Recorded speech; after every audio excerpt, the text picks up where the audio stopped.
안녕하세요. 축구 전술 분석 채널 축구하고 있네입니다. 많은 분들이 아시다시피 맨시티는 프리미어리그에서 전술적으로 가장 본인들의 색채가 강한 팀인 중 하나인데다가 감독 펩 과르디올라의 철학이 깊게 묻어난 팀입니다. 맨시티는 몇 시즌 동안 프리미어리그 내에서 가장 강력한 팀으로 군림하였고 올 시즌도 리버풀과 경쟁하며 프리미어리그 우승을 노리고 있는데 과연 전술적으로는 어떤 특징이 있을까요? 해서 오늘 영상은 19-20 시즌 맨시티에 대해서 다루려고 합니다. 첫 번째로 여름 이적 시장에 영입된 선수들에 대해서 자세히 알려드리고 두 번째로는 그 선수들과 기존의 선수들로 어떤 전술을 구사하는지 분석해보겠습니다. 맨시티는 이번 여름 3명의 주요 선수를 영입했죠. 아틀레티코 마드리드의 미드필더 로드리고 에르난데스, 일명 로드리를 70밀리언 유로, 유벤투스의 우측 윙백 주앙 칸셀로를 다닐로를 포함한 30밀리언 유로, 아인토벤에서 좌측 풀백 앙헬리뇨를 12밀리언 유로에 데려왔습니다. 로드리는 페르난지뉴의 후계자로 데려온 수비형 미드필더입니다. 장점으로는 바르셀로나의 부스케츠와 비슷하다고 할 수 있겠네요. 탁월한 위치 선정을 기반으로 한 태클이 기가 막히는 데다가 상대 예측력이 뛰어나 경기를 보다 보면 수비력에 입이 떡 벌어지는 선수입니다. 페르난지뉴와 다른 점은 페르난지뉴는 본인이 빌드업의 중심이 되고 팀의 구심점이 됨으로써 공수 양면에 있어서 핵심적인 역할을 담당하는 데에 비해 로드리는 공격적인 재능 자체는 조금 아쉬운 선수이지만 기본적인 빌드업 정도만 담당하고 맨시티가 볼 소유권을 잃었을 때 최단 시간 내로 공을 탈취하는 수비의 첫 단추를 꿰매는 선수라는 점입니다. 또한 페르난지뉴가 맨시티에서 공격형 미드필더, 중앙 미드필더, 수비형 미드필더, 때에 따라서는 센터백과 풀백까지 봤던 거에 비해서 로드리는 중앙 미드필더 내지는 수비형 미드필더 자리밖에 뛰지 못하는 선수 기용의 범용성적인 측면에서는 조금 아쉬운 선수라고 할 수 있겠습니다.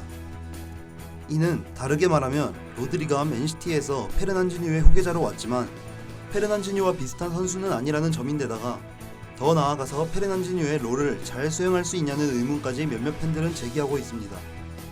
물론 로드리가 페르난지뉴가 했던 역할을 잘 수행할 것인가에 대해서는 확신을 가질 순 없지만 과르디올라 감독이 한 선수를 대체하기 위해 그와 비슷한 재능으로 커버하기보다는 다른 옵션의 선수를 기용하면서 팀을 다채롭게 변화시키는 감독이라는 점에서 그 의무는 접어두어도 될 것 같습니다. 현재 프리미어리그가 3라운드까지 진행된 상황에서 로드리는 2번의 선발과 1번의 교체로 정경기 출장하고 있는데 나쁘지 않은 활약을 보이고 있고 아르테타의 코칭과 과르디올라의 선수 육성이 지금까지 이뤄온 바를 봤을 때 로드리는 장차 프리미어리그 팬이라면 모를 수가 없는 선수가 되지 않을까 싶습니다. 두 번째 차례인 주앙 칸셀로는 세리에에서 최고 윙백으로 이름을 날렸었죠.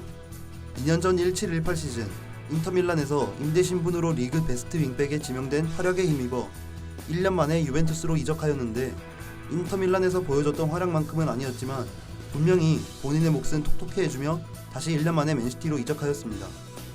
칸셀로가 영입되며 많은 팬들이 했던 생각은 워커와의 주전 경쟁에서 과연 누가 이길까 라는 호기심이었는데 이 자료에서 보시다시피 칸셀로는 경기당 키패스, 경기당 드리블, 어시스트 같이 공격적인 재능이 출중한 선수이지만 최근 워커는 센터백에 가까운 풀백처럼 활약하고 있는 반면 칸셀로는 윙어 같은 윙백에 가깝습니다. 뿐만 아니라 과르디올라 감독이 포백처럼 보이는 포메이션을 들고 나와서 실제 경기에서는 3백 쉬프트를 가동하는 감독이라는 점을 생각해봤을 때 3백의 스토퍼로 워커를 기용하며 윙백으로는 칸셀로를 기용하는 전술도 구사할 수 있다고 봅니다. 다만 포백의 풀백 경쟁에서 완벽하게 워커를 밀어내기 위해서는 칸셀로는 본인의 장점인 드리블을 이용한 공격력과 동시에 부족한 수비력을 보완할 필요가 있어 보입니다. 다음은 현재 3라운드까지 진행되면서 맨시티가 보여주고 있는 전술입니다. 과르디올라 감독은 역삼각형 4-3-3 포메이션을 기반으로 한 강한 압박 전술을 사용하고 있습니다. 주목해야 할 점은 상대방이 볼을 소유하고 있을 때 중앙과 측면 가리지 않고 압박을 가하기 위해 데브라이너를 아구에로와 같은 선상까지 올리며 4-2-4 형태의 전방 압박을 가했다는 건데요.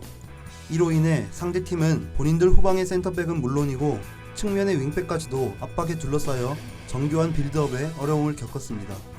높은 위치에서 탈취된 볼은 위협적인 공격으로 이어지는 장면을 많이 만들어냈지만 그렇지 않고 후방에서부터의 정교한 빌드업이 힘들어 정교함이 떨어지는 롱볼을 구사하여 그 볼을 탈취했을 경우에는 맨시티는 3-2-1-4의 포메이션 형태를 띱니다.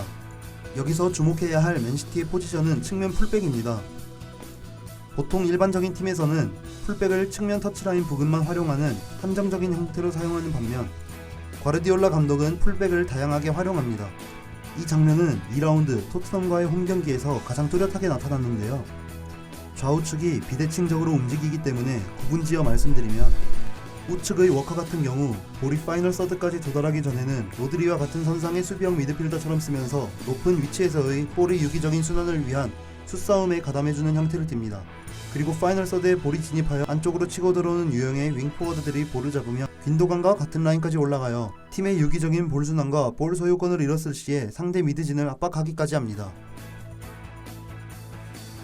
반면 좌측 풀백인 진첸코 같은 경우 파이널 서드까지 볼이 도달하기 전에는 워커와 마찬가지로 로드리와 같은 라인의 수비형 미드필더처럼 포지션을 잡다가 좌측면에 스털링이 볼을 잡고 안쪽으로 들어오면 진첸코는 재빠르게 상대 측면 터치라인 부분을 세도하며 윙어처럼 움직입니다.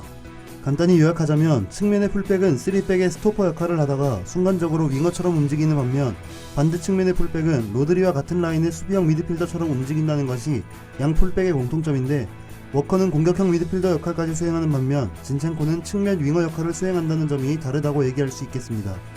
그렇다면 진첸코와 워커의 이런 비슷하면서도 다른 역할 수행은 왜 일어나는 걸까요? 그 답은 맨시티의 에이스인 데브라이너 때문입니다.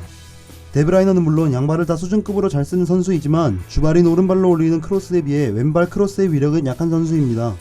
따라서 우측면의 경우 워커가 터치라인까지 오버래핑을 하지 않더라도 위력적인 크로스는 데브라이너가 제공해줄 수 있는 반면, 좌측면에서의 데브라이너가 볼의 순환과 키패스는 무리 없이 넣을 수 있는 반면 왼발을 이용한 날카로운 크로스는 힘들기 때문에 진첸코가 주발이 왼발이라는 점을 이용하여 자연스러운 크로스를 통한 터치라인 공격 전술을 사용하는 것입니다.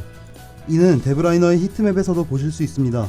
색깔이 짙은 우측과는 달리 좌측의 색깔은 옅은 걸 확인할 수 있습니다. 그럼에도 불구하고 데브라이너는 다른 맨시티의 어떤 선수들보다도 맨시티의 공격의 핵심이며 가장 위력적인 선수라고 말할 수 있습니다.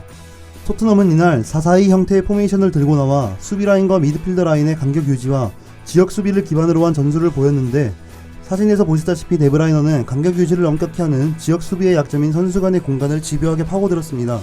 토트넘 수비진과 미드필더 사이의 공간이 발생하자 조금 아랫선의 공간에서 활개치며 본인이 볼을 소유했을 때 토트넘이 지역 수비를 깨고 압박을 가하면 재빨리 다른 선수에게 볼을 찔러주며 토트넘 수비를 괴롭혔습니다. 하지만 데브라이너가 정말 천재로 생각되는 부분은 데브라이너의 축구 지능이 돋보이는 임기응변에 있다고 봅니다. 이 사진은 데브라이너가 수비진과 미드진 사이 공간에 머물며 계속 위협적인 장면을 연출하자 토트넘의 데니 로즈가 데브라이너를 마크하라는 지시를 내리는 사진입니다. 데니 로즈는 데브라이너라는 선수를 마크하라는 지시였는데, 수비가 서툰 에릭센은 데브라이너의 위치를 마크하라는 뜻으로 이해를 하게 됩니다. 결국 에릭센은 아무 생각 없이 계속 당하던 공간을 마크하고 있었는데, 데브라이너는 에릭센이 자신의 위치를 마크하자 에릭센이 없는 더 아랫선 공간으로 내려가며 편하게 베르나르드 실바로부터 공을 받습니다. 그리고 아까 말씀드린 우측면에서의 편안하고 질 높은 논스톱 크로스를 스털링에게 제공합니다. 이는 어시스트로 기록됐습니다.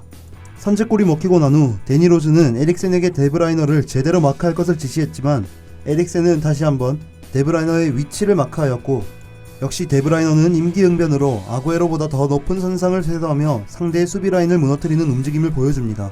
결국 이 장면으로 아구에로에게 두 번째 어시스트를 제공하며 맨시티 공격 전술이 대부분 데브라이너를 기점으로 나온다는 것을 확인시켜줬습니다. 데브라이너는 이날 패스 66개 중 9개의 키패스를 성공시키며 다른 프리미어리그 선수들의 단일 라운드 키패스 기록보다 최소 3개 이상의 수치를 기록하였고, 팀의 득점 2개 중 2개의 어시스트를 제공하며 맨 오브 더 매치에 오르게 되었습니다. 같은 지역의 주전 공격형 미드필더인 제시 링가드가 첼시전을 제외한 2개의 라운드 동안 키패스 0개, 드리블 0개, 슈팅 0개, 어시스트 0개를 기록한 것과는 대비. 그치만 맨시티도 역시 약점이 있겠죠. 많지는 않지만 저는 에데르송을 지목하고 싶습니다. 에데르송, 물론 빌드업 잘하고 어시스트도 가끔 기록하며 좋은 모습을 보이지만 선방이 비교적 아쉬운 선수라고 생각됩니다. 토트넘전 맨시티에 단 2개의 유효 슈팅만을 허락했는데 그 2개의 유효 슈팅이 모두 실점으로 이어지며 수십 번이 넘는 공격에도 불구하고 무승부를 거둬야만 했습니다. 에데르송은 그 2개의 유효 슈팅 중 단 1개도 막지 못하며 승점 1점만을 가져오게 만드는 결과를 낳게 됐습니다. 리그 라이벌의 핵심 골키퍼이자 국가대표팀 동료인 2019 UEFA 올해의 골키퍼를 수여받은 알리송과 비교하면 선방이 많이 아쉬운 선수이지 않나 생각됩니다. 오늘은 맨시티 전술에 대해서 심층적으로 살펴보았습니다.